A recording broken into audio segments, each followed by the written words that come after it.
வணக்கம் நண்பர்களே, இன்றைக்கி வீடியோவில் வந்து பார்த்தீங்கன்னா நம்ம அந்த ஹேண்ட்ஸ்கோரோகே டைவர்ட்ரு ஃபிட்டிங் தான் பார்க்க போகிறோம். எப்படி மார்க்கிங் எப்படி காடி எடுக்கிறதுங்கிறத தான் பார்க்க போகிறோம். நம்ம வந்து பார்த்திங்கன்னா ஒரு ரூமுக்கும் ஒரு மாதிரி மார்க்கிங் இருக்கும். நாங்கள் எப்படி மார்க் பண்ணியிருக்கோங்கிறத தெளிவாக பாருங்கள். ஃபஸ்ட்டு வந்து பார்த்திங்கன்னா ஃப்ளோர் ஃபினிஷிங்லேருந்து 44 இன்ச்சு டைவர்ட்டரோட சென்ட்ரு, ஷவரோட ஃபீட் வந்து பார்த்திங்கன்னா 7 அடியில் மார்க் பண்ணணும். இந்த மாதிரி மட்டைக்கோல் வச்சிங்கன்னா தான் ஸ்பவுட்டும் ஷவரும் வந்து பார்த்திங்கன்னா ஒரே மாதிரியான நேர்கோட்டில் இருக்கும். மட்டைக்கோல் வச்சு கரெக்டாக சென்டர் மார்க் பண்ணிக்கங்க. இதை மார்க் பண்ணதுக்கப்புறம் சேம் அதே மாதிரி தான் ஹாட் அண்ட் கோல்டும் மட்டமாக இருக்கான்னு பார்த்துட்டு மட்டைக்கோல் வச்சு கரெக்டாக மார்க் பண்ணிக்கோங்க. ஏன்னா இல்லைனா டைவர்ட்டர் ஏற்ற இறக்கமாக இருக்கும். இதையும் மார்க் பண்ணிக்கங்க. இதையும் மார்க் பண்ணிவிட்டு ஏதாவது இடையில காடியில் லிங்க் பண்ணுற மாதிரி இருந்துச்சுன்னா அதுக்கு தகுந்த மாதிரி மார்க் பண்ணிக்கலாம். நான் வந்து இந்த சைடில் லிங்க் பண்ணலான்ட்டு இருக்கேன், அதனால் இந்த சைடு மார்க் பண்ணியிருக்கேன். அதே மாதிரி தான் கோல்டு வாட்டர் கீழே டீ போட்டு எடுக்க போகிறங்காட்டி இந்த சைடு மார்க் பண்ணியிருக்கேன். மார்க் பண்ணிவிட்டு ஷவரோட ஃபீட் வந்து ஃப்ளோர் ஃபினிஷிங்லேருந்து கரெக்டாக இருக்கான்னு பார்த்துக்குவேன். 7 அடி மார்க் பண்ணணும். 7 அடிங்கிறது மேலே இருக்குது. எனக்கு 8ல் நான் ஏணி போட்டு மார்க் பண்ணி காடி எடுத்துக்குவேன். மார்க் பண்ணிவிட்டு நம்ம எப்பவும் போல் கட்டிங் மிஷின் போட்டு இதை வந்து 5 இன்ச்சு பிளேடு 5 இன்ச்சு பிளேடில் கட் பண்ணியுமே இன்னும் எக்ஸ்ட்ரா உடைக்கணும். நான் ஹேண்ட்ஸ்க்ரோவே டைவர்ட்டர் கொஞ்சம் டெப்த்து ஜாஸ்தி, அதை கனெக்ட் பண்ணி காடி போட்டுக்குங்க. காடி போட்டு கட்டிங் மிஷின் மட்டும் உடம்புல பார்த்து சேஃப்டியாக மாஸ்க் போட்டுக்குங்க.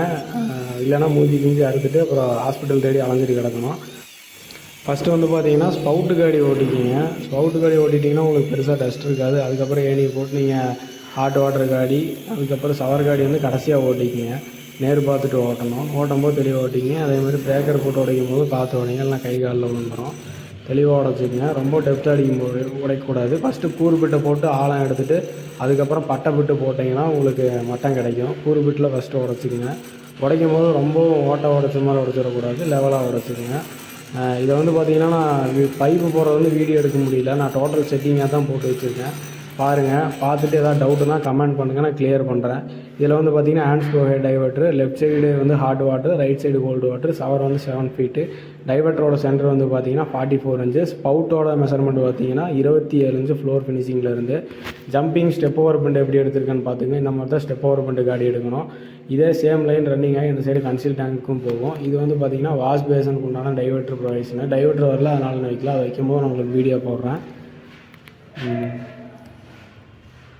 சேம் அதே தான் ப்ரொசீஜர். இந்த இதை பார்த்தீங்கனாலே போதும், உங்களுக்கு ஒரு ஐடியா கிடைக்கும். அதே வந்து பார்த்திங்கன்னா இந்த சைடு கன்சில் டேங்க்கு சேம் அதே மாதிரி தான் நார்மலாக இப்போ போல் வச்சு கட் பண்ணி டீயை போட்டு அடிச்சுக்குங்க. கீழே வந்து பார்த்திங்கன்னா காடி எடுத்து நிறுத்திருப்பேன். அது வந்து ஸ்டாப் வால்வுக்கு. இது வந்து ஹேண்ட்ஸ்க்ரோஹே மாடலு. இது வந்து கொஞ்சம் நல்லாயிருக்கும் இந்த டைவர்ட்ரு. வீடியோ பிடிச்சிருந்தா லைக்கு, ஷேரு, சப்ஸ்கிரைப் பண்ணுங்கள்.